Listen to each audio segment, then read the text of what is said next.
Hello everyone. आपका एक बार फिर से वेलकम करते हैं आज के हमारे इस नए वीडियो पे। तो आज इस वीडियो के अंदर मैंने आपके साथ डिस्कस करेंगे HDFC mid cap opportunity diet plan growth के बारे में। इसमें मैं आपसे डिस्कस करूंगा ये जो म्यूचुअल फंड है इसने पिछले 1 साल, 3 साल, 5 साल या फिर एनुअल रिटर्न क्या दिया है। आज के डेट में इनका एक एनएवी का प्राइस क्या है, ये कितने स्टार रेटिंग म्यूचुअल फंड है, इसमें आप मिनिमम एसआईपी अमाउंट क्या लगा सकते हैं और इनका फंड साइज क्या है।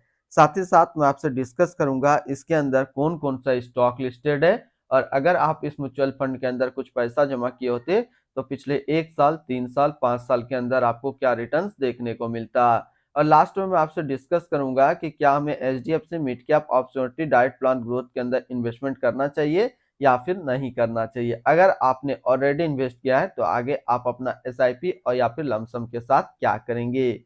HDFC mid cap opportunity diet plan growth ये एक इक्विटी म्यूचुअल फंड है जो कि मिड कैप कैटेगरी के अंदर आता है और ये काफी हाई रिस्क म्यूचुअल फंड है। अगर इनकी 1 साल के रिटर्न के ऊपर बात करें तो 1 साल में 17.44% का रिटर्न है। 3 साल की बात करें तो 3 साल में 26.29% का रिटर्न है। 5 साल की बात करें तो 5 साल में 26.61% का रिटर्न है। और अगर एनुअल रिटर्न की बात करें तो एनुअल रिटर्न है 21.36% का। ध्यान देंगे अभी जो भी रिटर्न्स मैंने आपके साथ यहाँ पे डिस्कस किया ये इनका वन टाइम यानी कि लमसम का रिटर्न है। अगर आप एक बार में कुछ पैसा इन्वेस्ट करते तो आपको ये रिटर्न्स देखने को मिलता। अगर आप एसआईपी के थ्रू इन्वेस्टमेंट करेंगे तो रिटर्न आपको कुछ और मिल सकता है। क्या मिल सकता है ये चीज इसी वीडियो के अंदर मैं आपके साथ डिस्कस करूंगा। एनएबी के ऊपर बात करें तो आज के डेट में इनका एक एनएबी का प्राइस है 194 रुपया 56 पैसा। रेटिंग की बात करें तो ये 5 स्टार रेटिंग म्यूचुअल फंड है। इसमें आप मिनिमम एसआईपी अमाउंट 100 रुपया लगा सकते हैं और इनका फंड साइज है 77,967 करोड़ का।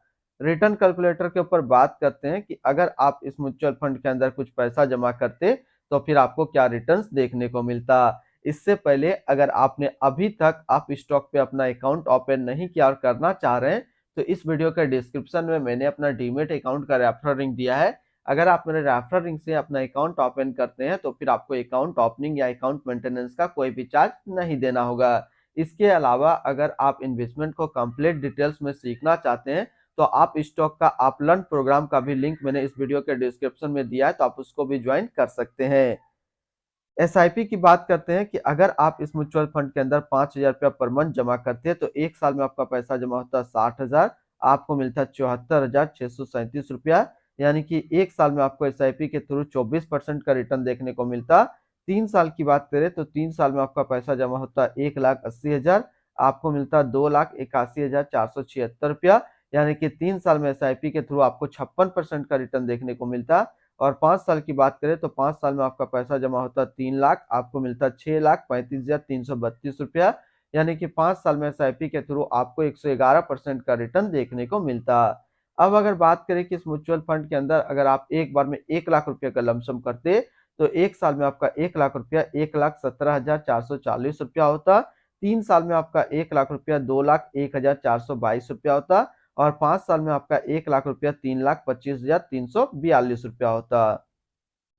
होल्डिंग की अगर बात करें तो इसके अंदर जो टोटल स्टॉक लिस्टेड है वो टोटल 76 स्टॉक लिस्टेड है। अगर हम इसमें टॉप 10 और उसके सेक्टर वाइज डिस्कस करें तो पहला नाम आता है the Indian hotels company limited service क्षेत्र, corporate limited technology, max financial service limited financial, IPCA laboratories limited health care, the federal bank limited financial, Balkrishna industrial limited automobile, persistence system limited technology, Apollo tyres limited automobile, Hindustan petroleum corporation limited energy, Indian bank limited financial क्षेत्र में है। अगर इनकी holding analysis की बात करें तो equity पे है 90.5 और कैश पे है 9.5%।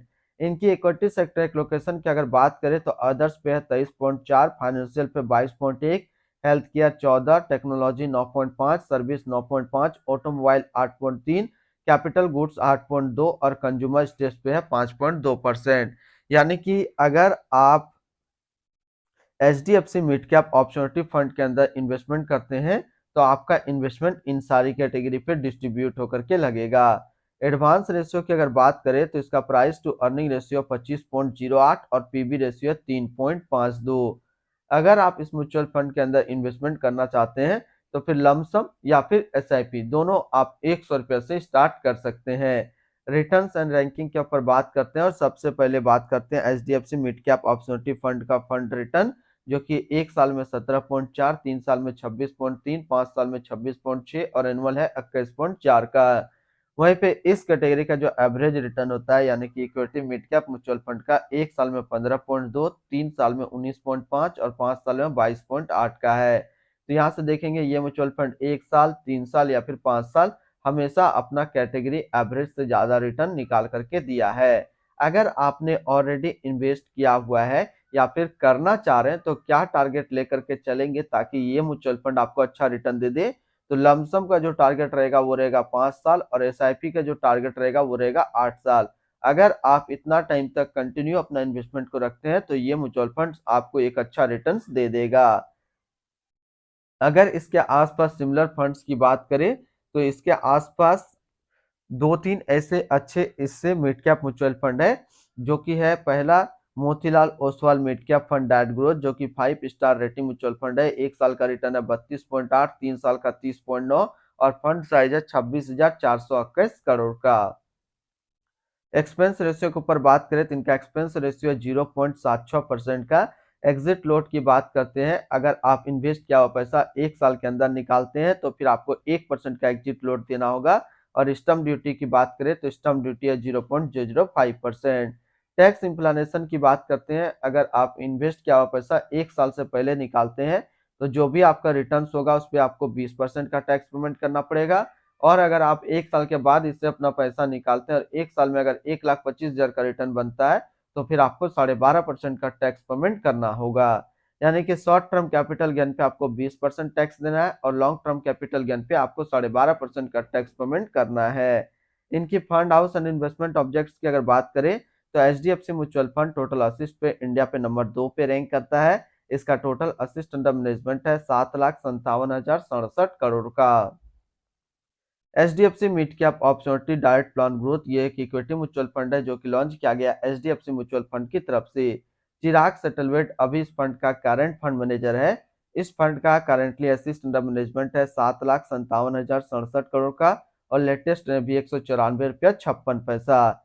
HDFC mid cap opportunity direct plan growth ये एक काफी हाई रिस्क म्यूचुअल फंड है। इसमें मिनिमम एसआईपी अमाउंट 100 रुपया का सेट किया गया है और मिनिमम लमसम भी 100 रुपये का सेट किया गया है। अगर आप इन्वेस्ट किया हुआ पैसा 1 साल के अंदर निकालते हैं तो फिर आपको 1% का एग्जिट लोड देना होगा। और फंड बेंचमार्क की अगर बात करें तो फंड बेंचमार्क है Nifty mid cap 150 total return index.